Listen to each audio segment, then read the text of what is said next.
میری یونیورسٹی میں عربی اور چائنیز پڑھائیں گے تو میں چاہ رہا تھا کہ عربی لوں تاکہ قرآن مجید میں آسانی ہو، مگر قرآن کی عربی اور بولے والی عربی میں فرق ہے، اس میں آپ بتائیں۔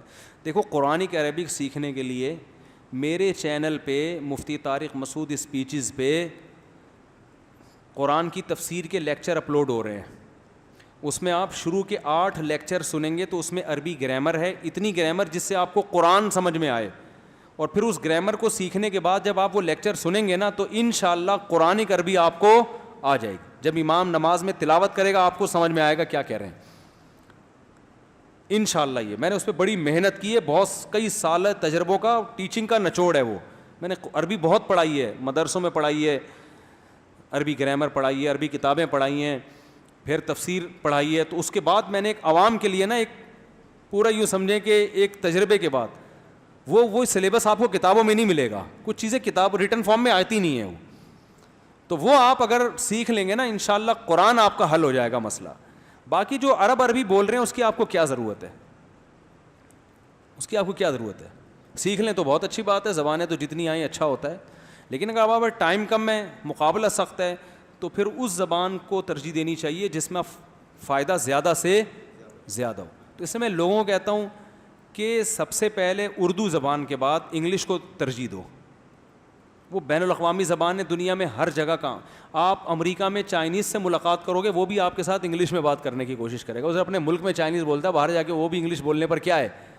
جیسے پاکستان میں رہنے کے لیے آپ کو اردو نہیں آتی تو آپ نہیں چل سکتے۔ ایبٹ آباد ایک ایسا شہر ہے جس میں ہر جگہ کے لوگ آتے ہیں، میں نے وہاں دیکھا ہے، میٹنگ ہوتی ہے نا ایبٹ آباد میں، ہم بھی گئے، مجلس ہوئی، ایک آدمی سرائیکی زبان بولنے والا بیٹھا ہے، ایک پشتو بولنے والا بیٹھا ہے، ایک ہند کو بولنے والا بیٹھا ہوا ہے، ایک ادھر گلگتی بولنے والا، ایک چترالی بولنے والا، ایک ادھر پنجابی بولنے والا، وہاں مختلف، تو سب آپس میں کس زبان میں بات کرتے ہیں؟ اردو۔ اب ان میں سے کسی کو اگر اردو نہیں آئے گی تو اس کا رشتہ ان تمام قوموں سے ختم، سمجھ رہے ہیں نا؟ تو پاکستان میں بلکہ پورے بر صغیر میں، انڈیا بھی، ہندی اردو الگ الگ زبانیں نہیں ہیں، ٹوپی ڈرامہ ہے، خام خواہ میں رسم الخط چینج کر کے اس کو ہندی کا نام دے دیا۔ یہ صرف اس لیے کہ اردو دنیا کی بڑی ترین زبانوں میں سے ایک زبان ہے، اس کو توڑنے کے لیے نا، اس کو چھوٹی زبان بنانے کے لیے ہندی کو الگ کیا، اردو کو الگ کیا، ورنہ یہ ایک ہی زبان ہے، ہندی بھی اور اردو بھی، کیونکہ زبان کی پہچان گرامر سے ہوتی ہے۔ وکیبس تو ہر زبان میں، ہر یہاں اردو میں کچھ الفاظ مختلف ہوں گے، وہاں کی اردو میں کچھ، تو گرامر جو ہے نا، دیکھو ہندی میں کیا کہتے ہیں، یہ کیا ہے، اس کو کیا بولیں گے، یہ کیا ہے، اردو میں کیا بولیں گے، یہ کیا ہے۔ لکھنے میں وہ سنسکرت رسم الخط ہے، یہ عربی رسم الخط ہے۔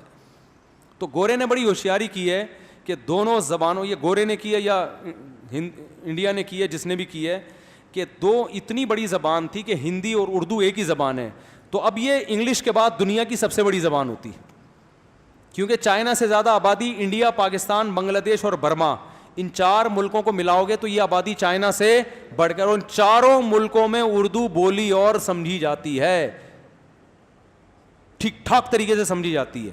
میرے جتنے لسنر انڈیا میں ہیں اتنے پاکستان میں نہیں ہیں، اس کا مطلب وہ سمجھ رہے ہیں نا ہماری زبان، حالانکہ وہ تو ہندی بولتے ہیں، ہم تو بیان اردو میں کرتے ہیں، تو یا تو وہ ہندی نہیں وہ اردو بول رہے ہیں، یا ہم اردو نہیں بلکہ ہم ہندی میں بیان کر رہے ہیں۔ اس کا مطلب ہے ہم بھی ہندی بول رہے ہیں، وہ بھی ہندی سن رہے ہیں، ہم بھی اردو بول رہے ہیں، وہ بھی اردو سن رہے ہیں، تو یہ ایک ہی زبان ہے، بلا وجہ نام کیا کر دیے ان کے، چینج کر دیے۔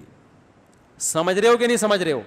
اور یہ انگلش کے بعد دنیا کی دوسری بڑی زبان ہے، کیونکہ چائنا دوسری بڑی، یعنی آبادی کے لحاظ سے کہا جاتا ہے، آبادی کے لحاظ، اور سمجھی جانے والی زبانوں میں بھی انگلش کے بعد سب سے بڑی زبان ہے، کیونکہ دنیا کے ہر خطے میں اردو سمجھی جاتی ہے۔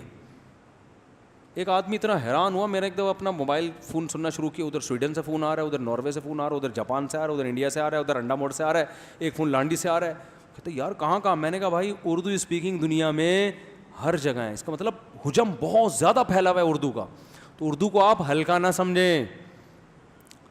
افسوس کی بات ہے ہمیں اپنی زبان ہلکی لگتی ہے، حالانکہ یہ ہلکی ہے نہیں، اور یہ تو حجم کے اعتبار سے یہ بہت بڑی، اور خاندانی اعتبار سے اردو کتنی عظیم زبان ہے، اس پر تو 6 گھنٹے کا بیان بھی کم ہے۔ کہ تہذیب کیسے سکھاتی ہے اردو آپ کو, بڑے چھوٹے کا ادب کیسے سکھاتی ہے, اس میں تہذیب کتنی ہے, آپ کے خاندانی ہونے کا ثبوت ہے اردو. تمیز سے اردو بول لو آپ. وہ بول نہیں رہے نا, ماموں گالیاں دے رہے ہیں آج کل ماحول ایسا بنا دی. تو وہ میں اس پر تمیز, اردو میں تمیز کتنی ہے, تہذیب, ادب کتنا ہے, بلاغت کتنی ہے, یہ ایک الگ ٹاپک ہے. تبھی اردو کے مشاعرے ہوتے ہیں, عربی اور اردو کے ہوتے ہیں, اور کسی بڑی زبان کے آپ نے مشاعرے, آپ نے کبھی سنا گوروں کا مشاعرانہ کلام آیا ہے, شاعرانہ کلام آیا ہے ہی نہیں. گانے ہوتے ہیں ان کے, اس میں ٹھشن ٹھشن ہوگا تھوڑا بہت, ختم. ادب شروع ہوا, وہیں سے بے ادبی شروع. اردو ادب ہے بھائی. شاعروں کو سنا کرو, انڈیا کے شاعروں کو. کیا راحت اندوری کو سنا ہے, انتقال ہو گیا, اللہ مغفرت فرمائے. کیا شاعری ہے بھائی. مرزا غالب کی شاعری سنو, تھوڑی مشکل ہو گئی ہے اب. علامہ اقبال کی شاعری سنو, کیا وہ فریب خوردہ شاہی جو پلا ہو کر گسوں میں, اسے کیا خبر کہ کیا ہے راہ و رسم شاہ بازی. جو شاہین کا بچہ گدھوں میں پل کے بڑا ہوا, اسے کیا پتا کہ شاہین کی پرواز کیا ہوتی ہے. اس کو انگلش میں بتاؤ اور یہ گورے خود معترف ہیں.